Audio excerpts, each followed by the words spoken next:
Commissioner, Minister, dear colleagues, we have many debates in this House, but if there is one debate, one thing that should unite us all, from left to right, is the aim for protecting the European Union's financial interests and strengthening our framework to monitor our EU funds.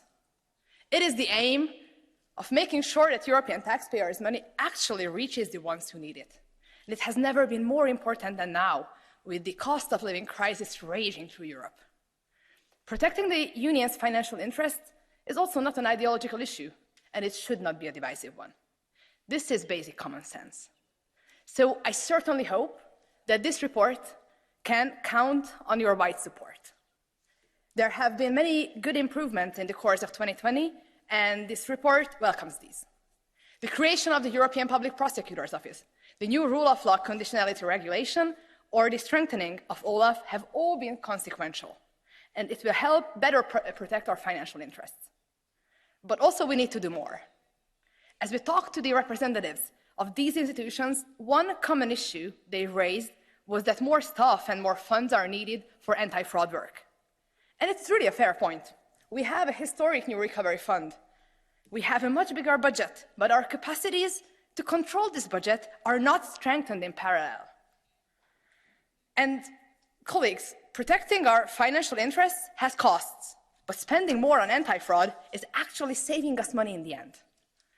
And also beyond that, we need to improve the interoperability of the existing systems to create a better exchange of information and to avoid overlaps.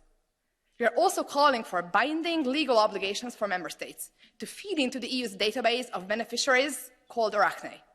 It is really absurd that we do not even have a transparent list of final beneficiaries of EU funds. EDIS, a blacklist to exclude fraudulent applicants, is an important tool as well. But up until now, it has not covered funds in shared management.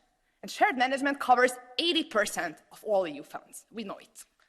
So we were very, very pleased to hear that the European Commission has just rectified this in the new financial regulation. And also finally, what we desperately need now is credible enforcement from the side of the Commission. We can have the best, the most well-designed legal instruments, but they are all pointless if the Commission refuses to apply them.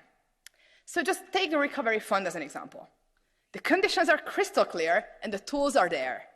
But what about enforcement? Intransparent backroom deals will not get us results. Why isn't the public properly informed about the Commission's negotiations? I hope this can change in the future.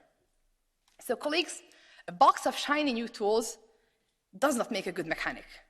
And similarly, in the case of the protection of the EU's financial interests, it is not just the toolbox that matters, but also what the Commission makes of it. So, hoping to work together on this also in the future. Thank you very much.